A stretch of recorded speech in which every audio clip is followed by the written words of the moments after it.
Hi, Mara. Pleasure to Hi, finally get to speak because I think we've you been in too. similar. We haven't gotten to speak yet. Yeah, What? you. You guys know each other? We've been in similar, in same spaces, but then we haven't yet spoken. Like I've been Yeah, we following have her it. work. Mhm. I Yeah. Well, see. it's nice to finally get the chance. Yeah. Yeah. Yeah. We talked a little bit about Shikatongo's garden, so Hmm. I guess And good thing about Zoom is less stressful, and I'm enjoying a cat behind you, actually. But lovely. yeah, we've Oh, got a lot. oh, That's Gilbert. oh, Gilbert, hello. He looks like a wise old man. He felt like Gilbert suited. Yeah, that was an old man's name. Yeah. It's a pleasure to finally get to speak. Yeah, it was an amazing write-up and Naoko wrote, and it's excellent that you guys had because the collaboration was amazing. I was telling her this might be the best studio visit yet that we have produced, and yeah, I really enjoyed the Oh, writing. wow. Yeah, yeah, Yeah, I yeah. did too. I thought it was really lovely. It really moved me when I wrote it. I think I did show Naoko that, but it was also really nice to chat and also nice to have a chance to talk to you as well. Yeah, yeah, yeah, and then how we yeah, format has changed, so I'm also a bit spooked on how we move forward. But yeah, I think from because I think you've built a good working relationship in producing this, so there's more perhaps relation between you two. There's more conversations that have been had, and yeah, and then I think this studio visit or rather this conversation, Instagram Live, is more about um, activating those conversations. So it's like moving from the written text that was produced to maybe having more conversations about some of the things that were said or not said, or some reflections that Mhm. came that was produced. And yeah, Yeah. as I've been reading through, I'm not sure if Naoko did send you some of the questions that I had, and maybe I don't know if it's possible we can just have some conversation around those questions and then yeah, see if they're relevant Yeah. and see what we can from them. Mm. Yeah, I did see those. I did, sorry, I'll sneeze a little bit. I did have a chance to sort of think about those, reflect on Yeah, that. I don't yeah, mind cool, with that. Yeah. cool stuff. Yeah, I think I'll try to maybe start with the last questions that I had, the lingering questions that I had. Try to I'll just try to find them so that it's much more. Yeah, I think I'll start with here. I think there's in the text, Naoko quotes you are saying they, which is the artwork, activated by Hmm. movement. And this movement is an ode to our history. I thought it was very beautiful and poetic the way it was phrased.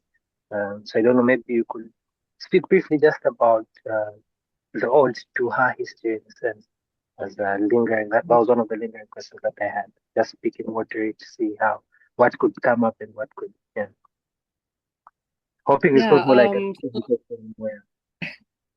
I think it's fine. Okay, so I suppose I'll talk a little bit more about my interest in regalia and like and ritual artifacts and in relation to this like object that I've created that has to be activated. I think I've always been interested in regalia as like it's such a powerful visual sensory aid in storytelling and transmitting ancestral knowledge, especially in a ceremonial context. And I think growing up, maybe like what my earliest memory was like seeing Makishi performers and not even really doing the research or knowing the meaning that they've obviously there's meaning behind the whole ceremony and the attire, the mass, everything, but it was such a it left such a visceral impact on me that I knew that there was so much power in those objects and attire, and I guess that's sort of where the interest came from and what I've been sort of researching or incorporating into my practice. But it's rooted in my this imagined world that I've created, right? So as much as I'm drawing from actual ceremonies. I'm not like just taking bits and depicting them. I'm sort of using them as a jumping off point to like maybe in my mind, sort of as a, like my work is supporting the importance I see in ceremony and um, these objects as like cultural custodians. I think that they're not just like everyday inanimate objects, right? Like they really do have function, and because they're made with function, they're made by people who possess knowledge. This is in thinking about like a ceremonial context. You know, they're usually made by people who carry and share knowledge that's been passed down, tradition, skills, and in that action itself, there's already intention built into the objects. And not only that, the objects also become active participants with function and meaning, and they're carrying narrative. And then you add in the body as an activator or like a collaborator, and it just transcends into something that's way more visceral and impactful, right? And I guess also I like to think of the body as a site for this really powerful site for exchange and transformation, which also I think it's important to note that. And um, in that sense, these objects then now they become keepers, custodians, as well as people of memory and culture and history. And I think one of your lingering questions was like, how do like what happens to these objects after like with time, right? I don't know if I'm not quoting you exactly, but I was thinking about that. Like for me, I think the moment these objects are activated, they already sort of transcend time. They exist forever, in my opinion. But of course, I think continuity is like the most important aspect of this whole idea. It's not even just like preserving this one object, which, the museum space does do, but it's like, how do we continue and transform and um, carry on the most important parts of the objects, which is the meaning and the function, I think. And I'm not sure if I've answered you, if I went off on a tangent. Does that make sense? Yeah, yeah, it does, and I think that's one of the reasons why we're even activating this conversation so that we can not necessarily arrive at sort of fixed answers or Mhm. certain, like already imagined outputs. But yeah, you getting to share and drift that enhances the conversation, and thank you for sharing that. It does bring about yeah, it asks for more thinking in a sense, because even when I posed the question on the permanence or impermanence, so just as you're Mhm. speaking about continuity, so once something has been animated or activated, perhaps the other ways of seeing it as continuing to exist. But yeah, before I drift into that, you have to stick to the conversation. Okay. Briefly, maybe hearing from Naoko as you were visiting Mwaba Studio, in as much as you were visiting virtually. I think in your writing, um, I don't think I'll be able to also maybe quote you correctly, but when you encountered her works, you felt a kind of like visceral feeling. It's like a kind of pre-linguistic enchantment in a sense. So you didn't have words for the works that you saw. And I think my question, uh,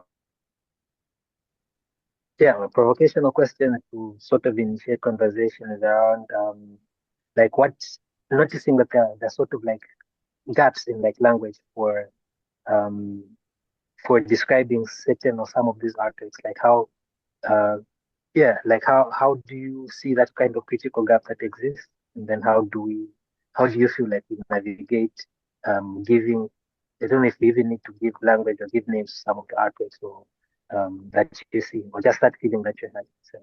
Like, is there a way you could, after thinking about it and reflecting about it, is there a way that you could give it language, or perhaps like, sort of like add more context and Yeah, thank you, both of you, and then thank you so much for kind words for my reflection.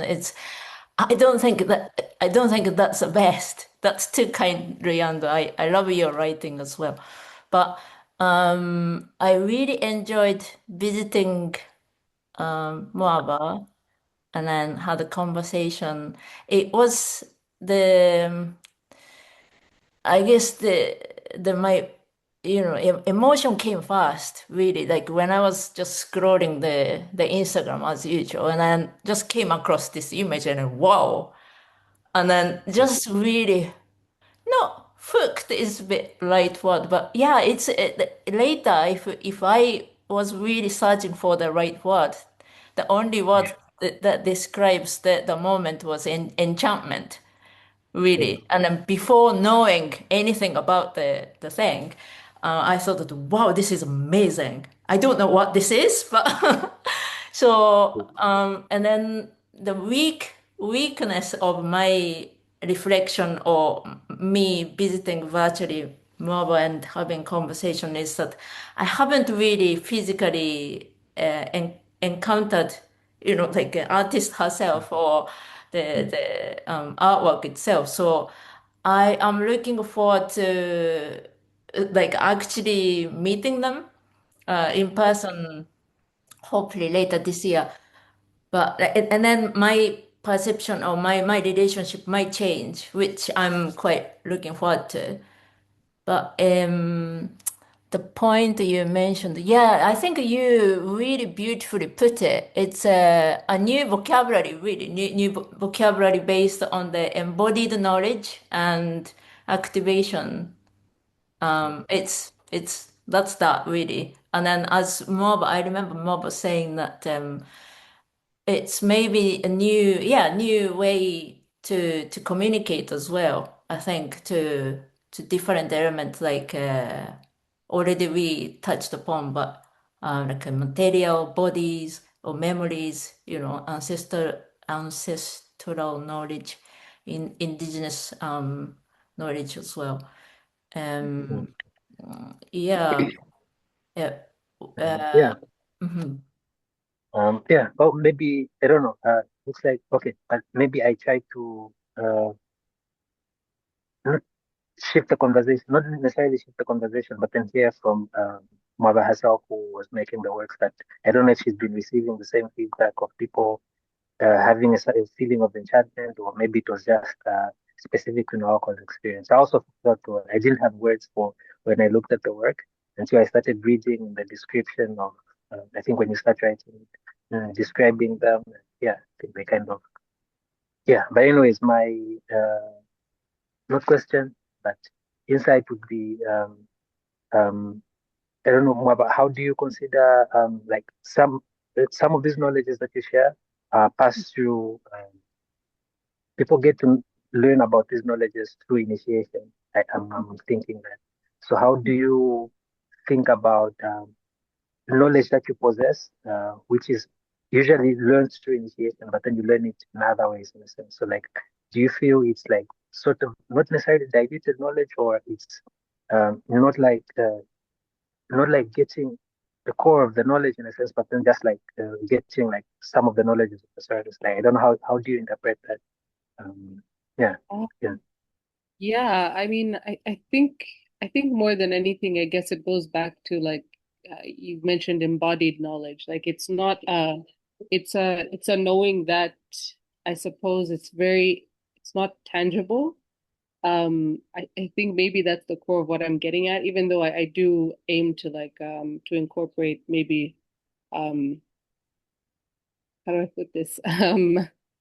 Uh actual knowledge that exists already, right, and is recorded or, maybe written down. But I don't know. I think when I think about nature and the role that it has in my practice and just my life and what I learn from nature, it's very much more intuitive and um feeling more than anything. So yeah, I mean, I think people not knowing what to call it is valid because I don't I think I also am like it's new as well, so I haven't developed the language. Not that there even necessarily has to be language I to explain it. Does there? is maybe like a good way to like look at it. I think I expressed this in our studio visit that I'm leaning more towards intuition now more than anything, like uh, more than having like a structured knowledge system that I'm referencing. Um, so yeah, I don't know. As a woman, I think also the when we think about uh the shaker, Mm. was emphasis was placed on the female form, and like as a woman, I guess I was thinking about that, my embodied knowledge as a woman, um, and yeah, I don't know. Did I answer your question? Yeah, yeah, it's interesting. Yeah, yeah, it did, and it does lead to one of I don't know how much time we still have, but yeah, it does lead to when I was reading, critiquing the text, I arrived at I think two or three assumptions, and maybe as you were speaking, I remembered one of the assumptions that I was thinking that the text was assuming, like maybe unspoken in a sense, or maybe I was just reading in between the lines. Mhm. But I think from what you're saying, it's almost like intuitive and material-led making almost makes a reliable or sort of authentic connection to like pre-colonial or indigenous ways of knowing, in a sense. Mhm. So like that was the assumption that I was getting from the text, and I'm not sure if it's wrong. What not to say that it's wrong. I'm not sure if it's not the same case with other makers or other producers. I don't know how that works in a sense. But then, yeah, yeah. I think I wanted to mention that because as I was reading through, I think that really came across, and like you were mentioning. But then maybe it's just a personal way of practicing, and then it doesn't really cut across to like all other practitioners or many other practitioners. But yeah, it'd be interesting to see how further you are developing or further you are trusting into your intuition and further letting go of like authority on the materials that you're working with as you're talking about and then seeing seeing what is produced. It's already mind blowing what you produce because I don't think it's replicable in a sense that somebody is able to replicate your work that way. So that's also like something mind blowing to say about.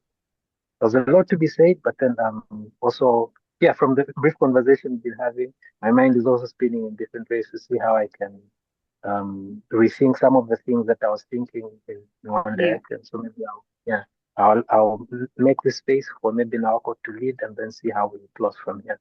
But yeah, yeah. it's been a yeah. Yeah. Yeah, no, it's been lovely. Thank you. No, what you said really resonates with me. Yeah, I think more than anything, it is like this more intuitive pre-colonial uh knowledge system that I'm maybe reaching for referencing, and like I don't have the language for it, which is what I think we're getting at, right? Like it's something that you know through like or you've inherited through being in tune with nature, and yeah, it'll be interesting to sort of develop the language more and more understanding. But yeah, I think you sort of hit the nail on Can I, what's this? yeah, can I also like chip in as well?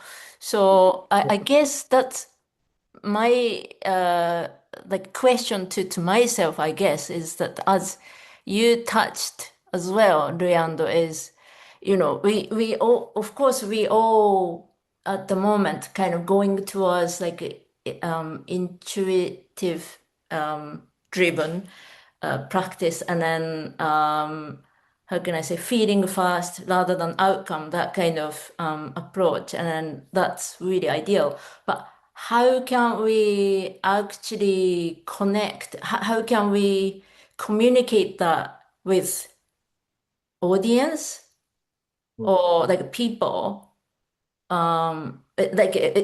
It's a challenge for myself because I call myself curator, and then I imagine that I part of the what I do is mediating this space between artist and audience, I guess. So, still we are communicating about the work using language here, and then we can deepen the understanding, which is true. Like the language is really, really important too here.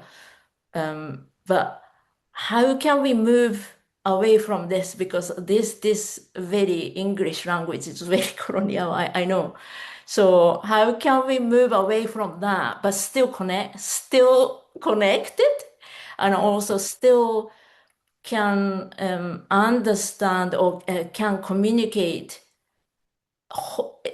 in the ideal world correctly.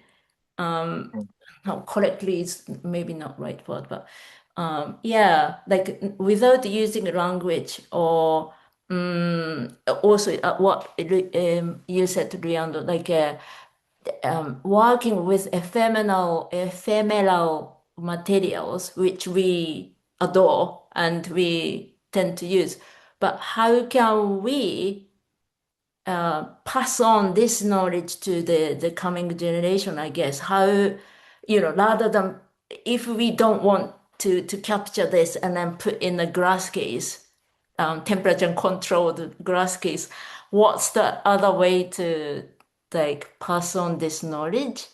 And then of course the key is the activation, as Mwaba said. So yeah, your one of the questions you sent us before, like what's the author? How can these ephemeral works be transmitted through time without betraying their logic of impermanence? Yeah. So I was actually thinking that, well, the only way I can think of a moment is use the work in ceremony or dance, I guess, and then just physically activate it. And although we all want to keep it for a long time, but rather than focusing on the, keep that alive as an object, I think, yeah, I don't know how to transcend like coming generations thing. Yeah, it's my story, my challenge, but I still need to keep thinking. I found it exciting when I think it was one of the responses that Mwaba you had put it around. I think it was on continuity. I'm also like, I almost envision that in wanting to preserve, in seeing the object or artwork as something that is degradable or something that could die. Maybe that's a flaw in a sense. Maybe her act of just making it now is all is like the most important thing that will be done because it's maybe culture as this dynamic in a sense. Our contribution right now, like how I'm making an art that artwork in 2026, it doesn't necessarily have to be the same artwork speaking about the same thing in 2027, maybe by somebody else. In a sense. So this is how I was seeing it. So just the process, the act of producing it now and then not thinking about it having to be preserved is is a way of keeping it alive because somebody else is going to see our work and then maybe produce the same knowledges or find a way of like transmitting that knowledge in another form outside the learning just so at least that's something that I popped up. It's not yet a complete reflection in my mind. That's something I'm thinking I can revisit and then see how I yeah go back to having those questions. Yeah. And I think even just what we're doing now is so important to answering sort of this question because yeah, the object's not meant to be forever because I talked about this. I'm embracing natural processes that are very much connects to nature and it's normal, it's natural, right? Things do change, they degrade, but the idea and the activation remains, right? So yeah, I think what Naoko said, having the activation is very important. And Yeah. like the shaker hasn't been activated. So yeah, it hasn't been, but it would be very interesting. So now as my practice evolves, I've never considered myself a performance artist, but it's something to consider. It doesn't even have to be me, maybe who, right? But it's like it's a collective effort, I think, more than anything that we, in order to sort of not preserve, but continue the Yeah. sense. It's not Exactly. the object, it's the idea, I guess, and the key ideas that we're trying to continue. And so like you said, Luyando, it could be other people maybe continuing these ideas by making their own objects, following these themes that we're like wanting to highlight, I suppose. But I think it's very much a collective effort and care that I guess I would say that we should focus on. that's a brilliant way. I feel like I don't think that's on purpose, but too perfect way to kind of finish, I guess. Corrective cares. Yeah, continuity or to continue rather than preserve. I think that's really inspirational, actually. Yeah, thank you. And maybe just one lingering question that popped up. Mwaba, are there like contemporaries that are practicing the same way you're practicing? Maybe not necessarily a collective that you're working in, but then maybe artists that you share ideas with, and yeah, maybe not even necessarily just getting inspiration from, but then you see as working in the same way of preserving embodied knowledge, and yeah, just Mhm. yeah. Not that like come to mind right now, but yeah, definitely. I mean, like I could think of influential artists. Who could I think of? Oh gosh. Yeah, I'm blanking right now, but I think okay, so a goal for me maybe right now is that which is why I was so excited when you reached out, was that I have been in a bubble in my practice for several years, and it's really like a goal of mine to start engaging more with other artists, curators, writers, and in that sense. But yeah, I can't think of anyone right this minute. I would have to think on it. I know I have my uh notes somewhere, but Maybe more like traditional workers, because your interest is kind of slightly shifting, you're saying. yeah. Oh, I mean, okay, Agnes Yombo, I think I mentioned before, like I really, I love her use of seed pods, right? And I've watched that as I've grown up. Not only that, like my parents also used those objects as a source of inspiration in their work as well. So, oh yeah, I've like throughout my childhood, my mom is a mixed media artist. She's sitting over there watching me, but she always I mentioned this, and she was always collecting natural objects, drying them, flattened materials and stuff. So I've watched that being used in art before. And I think Agnes is like definitely one of our living, breathing archives that we have access to right now. And I know she has some knowledge. We talked about this on like traditional ceramics. I haven't had the chance to like speak to her in person about that, but definitely when I'm back in Livingston, it's a goal of mine to sit down more at YY and access, both Lawrence and Agnes's knowledge and their use of natural materials. So yeah, those would definitely be artists who I've had a huge impact on me and maybe where I'm at now, sort of like a full circle moment as I've been like painting and more focusing on commercial work, and now I guess I'm regressing back to like the beginning in Mm, a mm. Interesting. Thank you very much for sharing. Good. thank you. Yeah. I think I can think of. Will you both be at the perennial later this year? Yes, yes, Yes. yes. Okay, okay, Are so you? yeah, we'll see. Yeah, I did actually just heard back from them. So they did accept me as one of the exhibiting artists. Yay! So, and Yay! I'm Congrats. definitely doing another object. So it'll be nice to connect in person. Oh, Yeah. great. I think you So just looking two, forward to yeah, you two should talk more about like indigenous knowledges across Yes, Zambia. yes, Luyando, yeah. I had been, I mentioned this. I think I'm really interested in what you're doing, and maybe there's some way we can share and collaborate. That would be very nice if you're Most keen. definitely. Yeah. Most definitely. I'm also looking forward to that. I think from breaking the glass now that we've had a conversation, I'll definitely try to reach out and then see possibilities of conversations and then see what could. Yeah. Yeah. Yeah, lovely. I look forward to it. Right. Great. Okay. Thank you so much for everybody for your time. Thank you, and see you soon. Speak with you Thank soon. Lovely. Okay. Right. Bye for now. Bye.